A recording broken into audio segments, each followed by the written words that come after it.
At the beginning of the story, we see a couple named Mortimer and Risa trying to put their little daughter to sleep. To help her fall asleep, Mortimer begins reading her a story.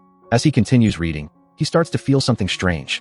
Suddenly, a red cloth comes flying from the sky and gets stuck on their window. Coincidentally, the same red cloth was mentioned in the storybook, which made it seem as if it had come out of the book itself.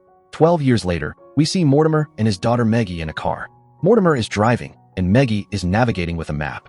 Eventually, they arrive at a place where there's an old bookstore. Maggie asks her father whether they'll find the book he's been searching for all this time. Mortimer, surprised, asks who told her that he was looking for a book. Maggie had been observing her father's actions for a long time. Mortimer often visits bookstores, searches for something, and when he doesn't find it, he visibly looks disappointed. Mortimer dismisses her question, saying it's nothing, and then enters the bookstore. While Mortimer is inside, Maggie begins exploring the nearby market. Meanwhile, the owner of the bookstore arrives. As he looks at the books inside, they start to whisper and talk to him. However, Mortimer doesn't pay attention to them, nor does he panic. He is searching for a book called Inkheart. Meanwhile, outside, a stranger approaches Maggie and starts talking to her. Maggie becomes a bit nervous and tries to leave, but the man tells her that this isn't the first time they've met. The first time they met, Maggie was very young. Mortimer comes out of the store and sees the man talking to Maggie. The man addresses Mortimer as Silvertongue. Mortimer tells Maggie to wait in the car. The man's name is Dustfinger. He suggests they talk while walking, but Mortimer grabs him and asks angrily what he wants. Dustfinger says that Mortimer must fix the mistake he made 9 years ago. He warns him that Capricorn knows where Mortimer lives, and if he doesn't read the book, they'll be waiting for him right there. Dustfinger wants Mortimer to read for him, but Mortimer says he has stopped reading aloud. Dustfinger pleads to be sent back to the world from which Mortimer brought him. He also asks about the book. Mortimer replies that he doesn't have it. After that, he shoves Dustfinger and rushes back to his van. On the way, he runs into Maggie, who had been quietly listening to their conversation. Maggie asks him what's going on, but Mortimer doesn't explain anything. He only says that he's trying to protect her and that she will have to stay with her aunt for a while. Maggie realizes that her father isn't going to tell her anything. They then arrive at Eleanor's house, Maggie's aunt. Eleanor opens the door and they all sit down to talk. During their conversation, Eleanor asks about Risa. Eleanor tries to comfort Maggie by saying, "It's okay, your mom left, but I'm here for you." Hearing this, Maggie gets angry and replies, "My mom didn't leave me." Saying this, she storms off. When Mortimer follows her, she demands to know where her mother is. Maggie believes that the book Mortimer is searching for must have something to do with her mother. Mortimer sits down to read a book. Suddenly, Dustfinger appears. He tells Mortimer that when he refused to help, he went to Capricorn. Before Mortimer could fully grasp what he meant, a loud crash from another room draws his attention. Eleanor rushes to Maggie and tells her that some people are trying to break into the house. When Mortimer reaches the library, he finds Capricorn's men wrecking the place. Dustfinger warns one of them with his fire-wielding hands that no one should be harmed. Mortimer pleads with them to leave his family alone, but they abduct Maggie, intending to force Mortimer to read for them and send them back into their world. Capricorn's men burn all of Eleanor's books. As they are being taken to a car, Dustfinger rescues one book that hasn't burned and tries to give it to Maggie, but she refuses it angrily. Later in the car, Mortimer regains consciousness and realizes they're being taken to a strange place. Eleanor and Maggie are with him. The vehicle stops near an old building, and they're all led inside. Inside the building are strange creatures, unicorns, flying monkeys, beings that clearly don't belong to this world. The three of them are locked in a room. Eleanor, furious, asks how these strange creatures got here. Mortimer reveals the truth. All of them came out of a book. A long time ago, when he was at home with his wife and daughter, they brought home a new book. When Mortimer started reading it aloud, initially nothing happened. But suddenly, a man emerged from the book. That man was Capricorn, a thief, along with his henchman Basta, and Dustfinger, a fire-juggling wanderer. All of them came out of the book because of Mortimer's voice. And just as they emerged, Risa was pulled into the book. Capricorn attacked them, but Dustfinger saved them somehow. When Mortimer tried to find Risa, she was gone. Since that day, Mortimer stopped reading aloud from books. Maggie asks if it's possible to read her mother back out of the book. Mortimer replies that yes, it is possible. But Maggie now wonders if her mother could have survived in that world for so many years. And even if she's still alive, it's certain that she's trapped inside that book. Before Mortimer could respond, they are taken to Capricorn's castle. As they walk toward the castle, they see strange paintings along the way. Inside, Capricorn is waiting. Mortimer sarcastically asks if Capricorn enjoys living in a castle now, and what more he could want. Capricorn replies that he likes this world better than the book's world. Then he asks his reader to read from a book. The reader, Darius, protests, saying Capricorn promised that he wouldn't have to read anymore once Mortimer arrived. Capricorn mocks him and says, "Don't believe everything I say." Darius starts reading a story about a princess named Rapunzel. Suddenly, a young woman appears, running from Capricorn's men. She has words written on her face, a result of Darius stuttering. He's a poor reader and can't summon things correctly. Next, another book is brought, this one about a treasure. Capricorn wants Mortimer to read from it and summon the treasure. As Mortimer reads, sand starts to fall from the ceiling, and soon gold coins begin to rain down. Capricorn and his men go wild with joy. But suddenly, a man also appears along with the treasure, and in exchange, one of Capricorn's men is sucked into the book. Dustfinger reminds Mortimer that he still wants to go back to his own world. Mortimer replies that he doesn't know how to send someone back into a book. Meanwhile, Capricorn insists on staying because he prefers this world. After a heated argument, Capricorn throws the Inkheart book into the fire. Dustfinger rushes to save it, but Capricorn's men stop him and snatch the burning book from his hands, completely destroying it. Mortimer and his family are locked in the same room again. Dustfinger arrives at a place where many women are working for Capricorn. Among them is Risa. When Risa sees Dustfinger's burned hands, she bandages them. She tells him that she had the Inkheart book in her possession, but Capricorn destroyed it. Risa can't speak. Darius had read her out of the book, but her voice got left behind inside the story. She gives Dustfinger some ice for his burns. Meanwhile, the man who had appeared along with the gold coins is also locked in Mortimer's room. He's panicking and trying to convince himself this is all a dream. Meggie calms him and asks his name. He tells her his name is Farid. The next morning, Dustfinger wakes up from a dream in which his wife is calling him back. He sees Risa unwrapping his bandages. He asks how he can repay her. Risa gestures toward her chain, indicating she wants to be free. Dustfinger asks where she will go if freed. Risa shows him a piece of paper with a sketch of Mortimer and Meggie. Shocked, Dustfinger asks if that's her family. Risa nods and writes a question. Have you seen them? Dustfinger recalls how she was pulled into the book when he came out of it, and how Darius read her back into the world. That's why Mortimer has been unable to read Risa out. She's already here. Dustfinger promises her that he will reunite her with her family. He goes outside and sees the guard sleeping.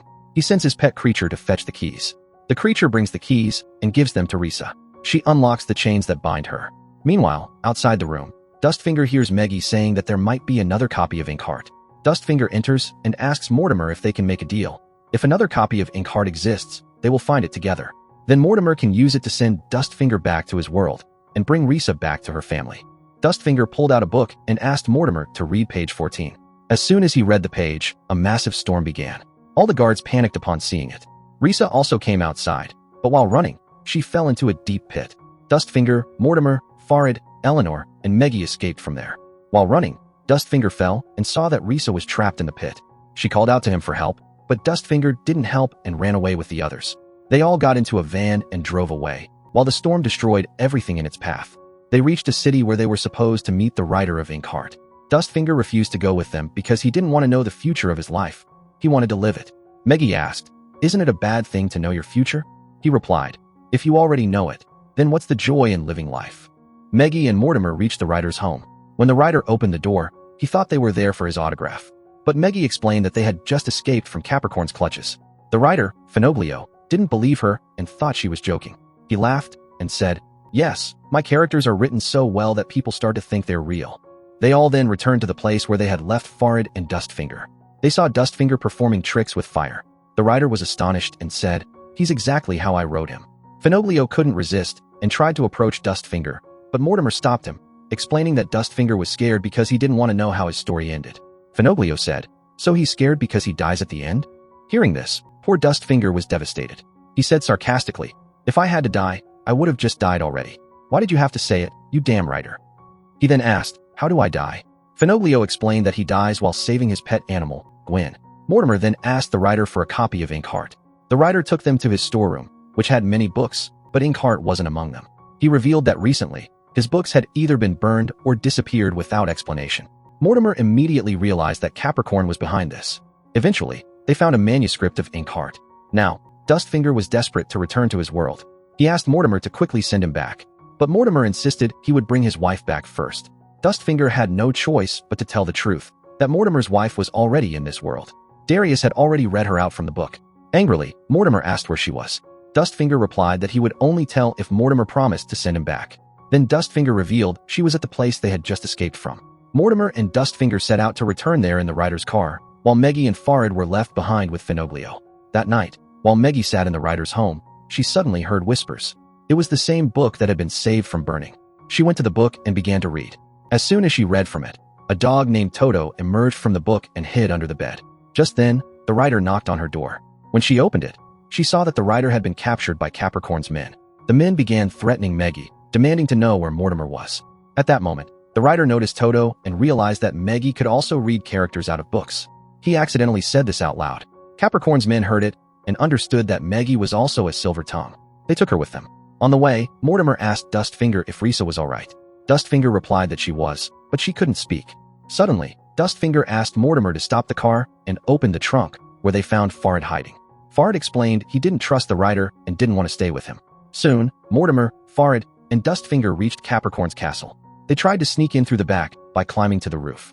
But Mortimer slipped and was spotted by Capricorn's men. Somehow, all three managed to escape.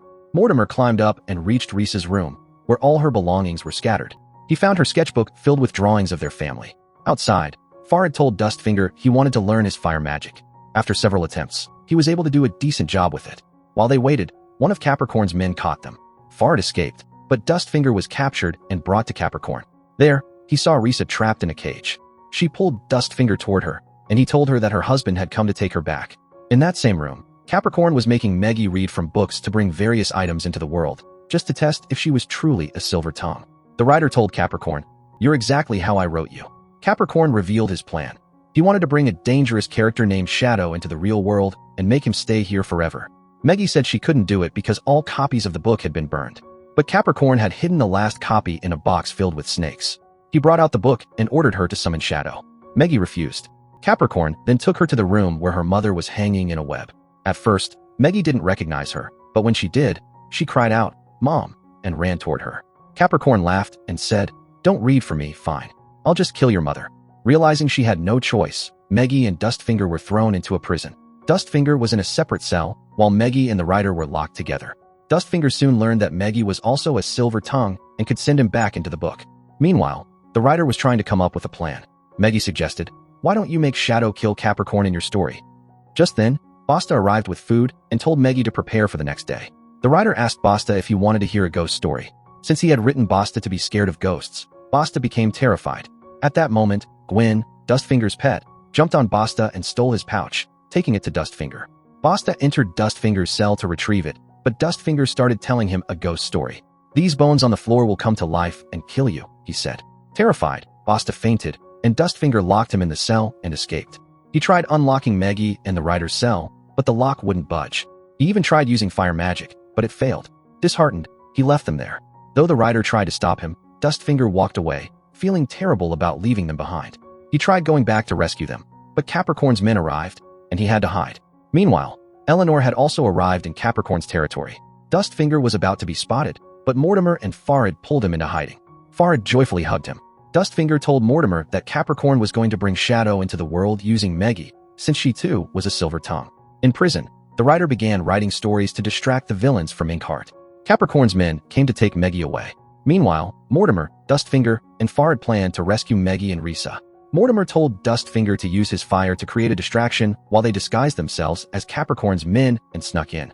Maggie, dressed in a white gown, was brought to a grand stage to read the story aloud. She saw Risa and the rider locked in cages. Capricorn announced that after many years, he would now reunite with his people. Inside, Mortimer, Farid, and Dustfinger began taking out Capricorn's men. Eleanor ran into Darius and offered him freedom in exchange for help. He agreed. Just as Maggie was handed the book to read, she saw Mortimer in the crowd but stayed silent. The writer gave Toto a page and signaled him to take it to Maggie. Mortimer shouted for Maggie to stop reading, as Shadow had begun to emerge. Toto handed Maggie the page, and she began to read it. Suddenly, Shadow turned and attacked Capricorn. Meanwhile, Dustfinger and Farid set fire to the castle. Eleanor arrived on horseback with many animals, causing chaos everywhere. Mortimer told Maggie to continue reading and change the story, but there was no more written. So Mortimer handed her a pen and said, "You write the rest." Maggie wrote that Capricorn turned into a statue and slowly turned into dust. She sent Shadow back into the book along with everyone else who had been brought out against their will. Dustfinger saw it all, but had missed his chance to return. He had been a little far away during it all. Farid assured him that Mortimer would help him, but Dustfinger replied, "Now he has his wife back. Why would he help me anymore?" Suddenly, Risa got her voice back, and the entire family was reunited. Maggie noticed the book was missing and that the castle was collapsing. Everyone rushed to escape. It turned out Farid had secretly taken the book and now gave it to Dustfinger. He said they'd find another reader to send him back. Dustfinger asked Farid, "You like Maggie. Why are you coming with me?" Farid replied, "I have her photo. I'll be happy looking at that. They walked into the forest, chatting. Just then, Mortimer came running after them. He told Dustfinger that he had come to send him back. He quickly read from the book, and Dustfinger returned to his world. Risa and Meggie came running after him, but found he was already gone. Mortimer asked Farid what he would do now. They also kept Gwen with them so Dustfinger wouldn't die saving him. Meggie asked Farid, "Why don't you stay with us?" Farid agreed, and now everyone began living happily together. If you liked the video, don't forget to like it and subscribe to the channel.